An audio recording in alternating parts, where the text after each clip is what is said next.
Понякога най-големите промени в живота започват с най-непринудените жестове. Не пристигат с фойерверки и фанфари, а сякаш се промъкват с шепот, като докосване, което остава дълго върху кожата. Животът често ни преподава най-големите уроци не чрез триумфи и бурни емоции, а в тишината между делниците. В едно намигване на съдбата и в едно простичко "Здравей", което в последствие променя целият ни свят.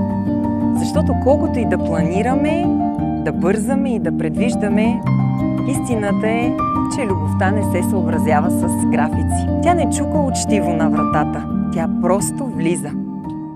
С всичките си цветове, с разпилени емоции и с онзи хаос, който всъщност поставя всичко на мястото му.